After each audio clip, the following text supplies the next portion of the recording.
Hello, bonjour, je vous fais un petit coucou. Aujourd'hui, on est le 16 mars. J'ai été interpellée par des choses que j'ai vues aujourd'hui. Je suis allée faire quelques courses et j'ai vu les queues qui se mettaient devant les magasins et j'en ai été interpellée.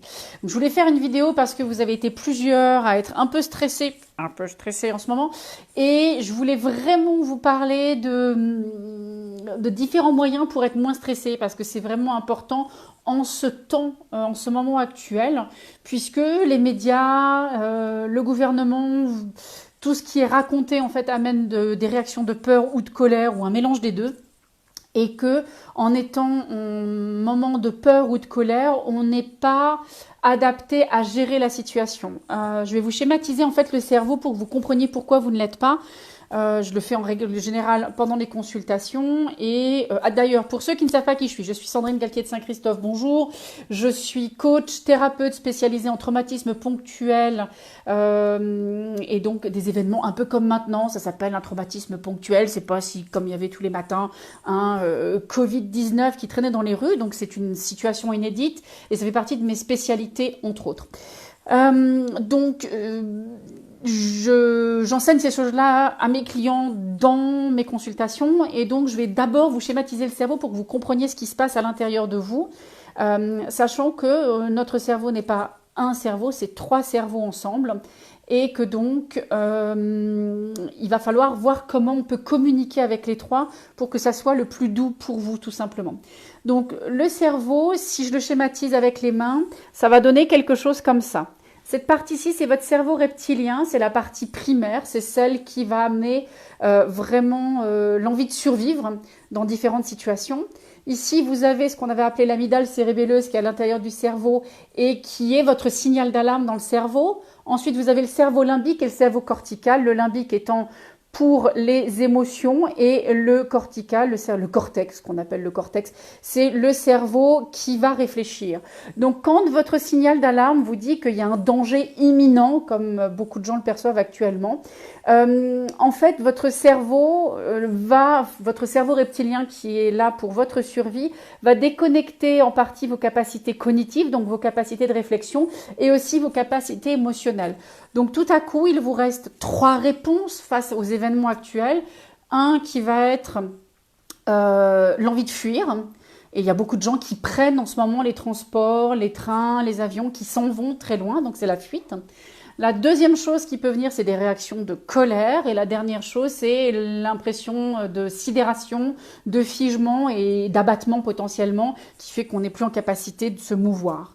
Donc en comprenant comment le cerveau fonctionne, vous comprendrez que si vous êtes dans la partie où il y a trop de stress, vous n'avez plus la capacité de réfléchir pleinement pour prendre les bonnes actions pour vous et pour vous aider en fait à traverser cette période qui est un peu particulière, on va quand même le dire.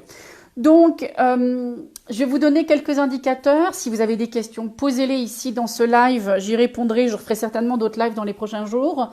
L'une des premières choses, c'est d'éviter de regarder les news en boucle. Les news, en fait, c'est leur travail, c'est de vous raconter en boucle exactement la même chose. Et il est vraiment essentiel de ne pas écouter la radio en boucle, de ne pas regarder la télé en boucle, de ne pas être focalisé sur les réseaux sociaux. À la rigueur, vous regardez 1 à 2 fois par jour, une fois le matin, une fois... Oh, hello Rosie! Une fois le matin, une fois l'après-midi ou le soir pour savoir où en sont les choses, mais ne restez pas collé devant votre appareil télévisé ou devant votre radio. Donc ça, c'est vraiment la première chose, puisque ces nouvelles ont tendance à être anxiogènes, elles sont dites en plus avec beaucoup d'élan, beaucoup de choses, et donc ça nous fait gamberger un peu trop et ça peut nous mettre en situation compliquée. Donc ça, c'est la première chose. La deuxième chose, c'est vraiment de comprendre qu'il va falloir que vous preniez du temps à observer tout ce qui va bien autour de vous. Moi, actuellement, je suis dans mon chez-moi, j'ai un chauffage, il fait très bon dans la salle où je suis, j'ai de la lumière, je suis calme, il n'y a pas de bombe atomique qui va me tomber sur le coin de la figure, j'ai un lit, je suis en sécurité chez moi.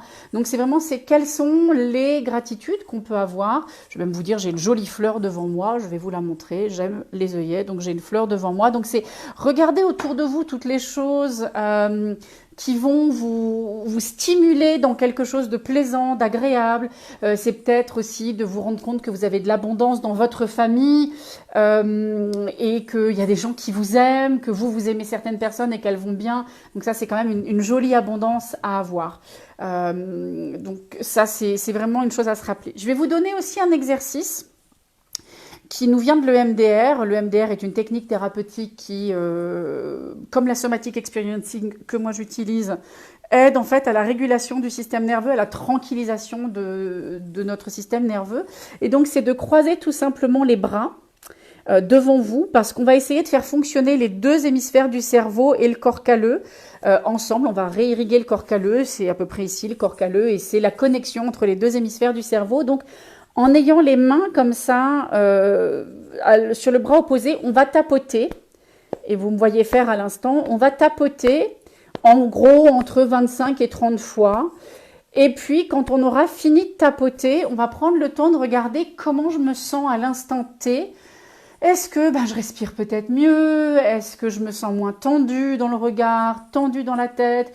Si une fois ne fonctionne pas, on le refait une deuxième fois, donc 25 à 30 fois, où on va en fait alterner ce mouvement et qui va obliger, puisque quand je tape ici sur la gauche, je force en fait une partie de mes cerveaux à communiquer d'un côté, et quand je tape de l'autre, ça va de l'autre côté. En gros, mon bras droit est régi par mon cerveau gauche, mon bras gauche est régi par mon cerveau droit. Donc en faisant ça, en croisant, je les oblige à recommuniquer entre eux, parce que quand mes deux cerveaux communiquent, je sors en partie de la peur. Bon, ça c'est vraiment une chose importante. Une autre chose que vous pouvez faire pour vous tranquilliser, vous apaiser, c'est de vous rappeler que vous êtes soutenu. Le sol est là, il est sous vous, sous vos pieds. Donc prenez le temps, s'il y a besoin, vous enlevez vos chaussures, sentez le sol sous vous et sentez comment le sol vient rencontrer vos pieds, vient vous soutenir. Moi, je suis assise sur un siège, je sens donc mes pieds au sol et je sens le tabouret sur lequel je suis assise venir littéralement soutenir mon popotin pour que je sois bien tranquille. Et quand on fait ça, et on peut peut-être se mettre en position un peu plus avant pour prendre plus appui sur les orteils et de voir, ah oui, on peut vraiment tester avec les orteils, de voir, ah oui, j'ai le sol sous moi, je suis soutenue. Donc ça peut aussi apaiser l'état de stress intérieur, l'état d'anxiété qui peut être là. Il faut se rappeler que pour toutes ces choses que je suis en train de vous dire, le mental, la façon dont nous utilisons notre mental est vraiment clé. Aujourd'hui, on n'a pas appris à utiliser notre mental de façon efficace. Donc, on rumine tout un tas de scénarios catastrophes qui vont être anxiogènes. En plus, c'est en boucle dans la tête. Et là, il est vraiment important de vous penser, que vous pensiez des choses qui soient positives, qui soient bonnes pour vous, parce que ça va affecter immédiatement, oh coucou Caroline, qui vont affecter immédiatement votre système nerveux. Donc si je pense que je vais bien, que les gens que j'aime vont bien, qu'il fait beau, il y a eu, j'ai pas du soleil hier, ça va amener quelque chose qui peut se tranquilliser à l'intérieur de mon système nerveux. Au contraire, si je me dis qu'on va tous mourir, que c'est une catastrophe intergalactique, que personne ne s'en remettra, tout à coup ça va se contracter à l'intérieur de moi et je vais être d'autant moins en capacité de pouvoir gérer les choses. Donc c'est vraiment important, on doit focaliser notre mental vers les choses qui nous font du bien, parce que vous serez en meilleure capacité pour gérer quelque chose, s'il y a quelque chose, si vous êtes plus calme à l'intérieur. Se terroriser n'a jamais servi à rien, au contraire, on est en mode panique et ça ne nous aide pas. Donc c'est vraiment comment je vais focaliser mon mental. Pour ceux qui pratiquent la méditation, vous savez, c'est en général, on prend le temps d'observer sa respiration. Et puis, dès que l'esprit s'en va, on le ramène et on reprend de sentir la respiration. Je sens mon inspire, je sens mon expire. Si vous n'êtes pas habitué à ça, je vais vous proposer 2-3 manières de respirer. L'une d'entre elles, c'est de faire ce qu'on appelle en anglais block breathing, ou la respiration en bloc, c'est-à-dire j'inspire sur 4, je retiens sur 4, j'expire sur 4, je retiens sur 4 et de recommencer ça quelques minutes, 5 minutes, c'est pas mal. Parce que ça va aider en fait à avoir un peu plus de capacité respiratoire qui va faire descendre votre niveau de stress, puisque quand on est en stress, on parle vite, un peu comme moi là tout de suite, mais c'est parce que être face à la caméra, j'ai tendance à parler vite. On parle vite, on respire vite, donc on a peu de capacité respiratoire. Je tousse, mais je n'ai pas le coronavirus, je vous le dis tout de suite, je rebois un petit coup, il fait très chaud chez moi. C'est le spot qui est ici, qui fait qu'il fait très chaud. Donc, le block breathing, donc c'est j'inspire sur 4, j'expire sur 4 et je rebloque sur 4. Donc ça, c'est le principe, vous le faites sur plusieurs minutes et ça devrait vraiment vous aider déjà à redescendre. Vous avez aussi la cohérence cardiaque. La cohérence cardiaque, c'est j'inspire sur 5 et j'expire sur 5 pendant 5 minutes, histoire une fois de plus de mettre en route quelque chose dans le système nerveux qui fait que ça va vous aider à la régulation et à la tranquillisation de votre système nerveux. Et puis, pour vous aider dans la respiration, vous pouvez mettre une main sur la poitrine, une main sur le ventre ou la zone du ventre, qui, une fois de plus, va vous aider, parce que là, on est directement en lien avec une partie de notre système nerveux, c'est-à-dire la partie relaxante de notre système nerveux. Et donc, en mettant une main sur la poitrine et une main sur le ventre, littéralement, vous contactez cette zone-là qui va faire que ça va se relaxer, se tranquilliser à l'intérieur de vous. Et de suivre tout simplement l'augmentation et la rétractation que vous allez sentir sous vos mains, puisque, effectivement, quand c'est comme ça et qu'on se focalise sur cette chose-là, ça peut retranquilliser le système nerveux. Donc ça, ce sont les différents modes que je vous propose de respiration. Vous avez donc le block breathing ou la respiration en bloc. J'inspire sur 4, je retiens sur 4, j'expire sur 4, je retiens sur 4. Vous avez la cohérence cardiaque qui est j'inspire sur 5, j'expire sur 5. Et puis simplement en mettant vos mains et sur la poitrine et sur le ventre, vous inspirez, vous expirez, vous remarquez juste les mains qui se soulèvent et les mains qui se rabaissent. Donc ça, c'est au niveau de la respiration. Certains d'entre vous m'ont dit qu'ils avaient vraiment la crainte d'être confiné, de plus être autorisé à sortir chez soi. Et donc, certains d'entre vous sont très très anxieux autour de ça. Et je vais vous expliquer un peu ce qui se passe et pourquoi vous êtes anxieux autour de ça. La chose simple autour de ça, c'est que vous avez peur de vous retrouver avec vous-même. On est dans une société où on a appris à se détester, à se critiquer, à se juger, donc on est les pires. En fait, on est constamment en train de craindre le jugement de l'autre et la critique de l'autre, mais c'est faux. Nous sommes les pires, nous critiquons profondément, énormément et avec une violence extrême. Et cette violence que nous nous infligeons, en fait, nous la collons dans le regard des autres en nous disant, comme moi je me vois comme ça, l'autre obligatoirement me voit comme ça. Donc la peur d'être confiné, c'est la peur d'être face à soi et d'être face à ce que vous croyez être détestable, insipide, monstrueux de vous, parce que vous avez cette croyance qu'il y a quelque chose qui cloche chez vous tout simplement. Donc ça, c'est ce qui fait que le confinement vous fait peur. Et en plus, pour beaucoup d'entre vous, c'est donc la peur de la liberté, de l'impression d'être libre. Si je fais tout ce que je veux, comme je veux, que je m'exprime, que je sors de chez moi, je suis donc libre. Donc, pour faire face à ça, on en revient déjà au mental, ça va être de penser de vous-même d'autre chose que ce que vous faites aujourd'hui. Et ça va vraiment... Alors, je vais vous donner un outil très concret pour vous aider à moins souffrir du confinement, si ça, c'est vraiment un problème pour vous. C'est un exercice mental, mais ça demande d'être concentré. Et ça s'entraîne. Donc, il va falloir le faire et le refaire pour que vous puissiez vraiment vous accrocher à ça. Et ça va être, vous allez vous mettre assis ou allongé au choix, et vous allez vous imaginer sortir de chez vous. Si le confinement doit se produire, c'est vraiment ça qu'il faut faire. Vous allez vous imaginer sortir de chez vous et aller vous promener dans un endroit qui vous fait du bien. La forêt de Fontainebleau, le bord de mer en Bretagne, la montagne, peu importe ce qui va vous parler à vous. Et c'est vraiment de vous voir marcher dans cet endroit, potentiellement d'entendre les sons que vous entendez, de sentir les odeurs. Le printemps arrive, donc en ce moment ça bourgeonne un petit peu, il y a des odeurs de fleurs.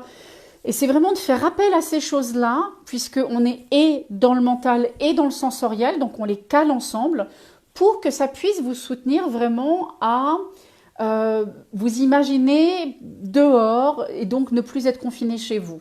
Si vous faites bien l'exercice, vous allez voir, et ça peut prendre quelques minutes, 5 minutes, 10 minutes, comme vous voulez. Vous pouvez même mettre une ambiance. On a la chance d'avoir des choses comme YouTube, où vous pouvez écouter effectivement des musiques ou des sons de la nature. Donc vous liez ça avec les sons de la nature et vous faites l'exercice de fermer les yeux et de vous voir marcher à l'extérieur, voir comment peut-être vous courez si vous aimez faire votre jogging, j'en sais rien, promener votre chien, ce que vous voulez. Et de voir comment, quand vous liez et le mental, donc la vision, la focalisation et les sens, que ça soit la musique, les odeurs, ce que vous allez ramener, vous allez voir qu'il y a quelque chose qui se tranquillise à l'intérieur de vous et ça devrait vous aider à gérer ces moments de crise qui ne devraient pas être très confortables. Rappelez-vous que c'est... l'enfermement, c'est d'abord un sentiment intérieur avant d'être quelque chose qui est en lien avec ce qui se passe à l'extérieur. Et cet enfermement, il est dû, entre autres, au fait qu'on ne se laisse pas à soi la place d'être qui nous sommes. Et donc, prenez ce moment pour vous recentrer vous et donc pour vous parler à vous de façon bienveillante. Je vous rappelle ici les 5 langages de l'amour, vous les connaissez peut-être. Ce sont les mots valorisants. C'est le temps de qualité, ce sont les cadeaux que nous nous faisons, c'est comment nous nous rendons service et le toucher physique, comment on se touche nous physiquement, si on est violent comme si un peu on lavait le sol ou si au contraire on est bienveillant et c'est plus quelque chose de doux. Donc pour pouvoir faire ça, c'est quels sont les mots valorisants que je vais me dire, quels sont les mots aidants que je vais me dire, qui vont m'aider à traverser ça et qui vont générer des émotions différentes, puisque si je me dis que je suis quelqu'un qui est bien et que je vais bien dans ma tête, que je vais bien dans mon corps et que ça va bien se passer et que tout le monde que j'aime ira bien, moi inclus, à partir de ce moment-là, dans mes émotions, je vais soit être dans du dynamisme, soit être dans quelque chose de beaucoup plus zen, de beaucoup plus calme. Voilà, je pense que j'ai fait le tour de ce que j'avais envie de partager avec vous aujourd'hui. Si vous avez des questions, n'hésitez pas, vous pouvez m'envoyer un mail hello@sandrinechristophe.com. Vous pouvez aussi m'appeler 06 31 07 89 78 si vous avez besoin de soutien. Je continue à consulter par Skype, FaceTime, téléphone et je réponds volontiers à vos questions pour vous aider à vous stabiliser dans ce temps-là. Donc je suis là, je referai de toute façon certainement des Facebook Live si besoin est et je répondrai volontiers à vos questions.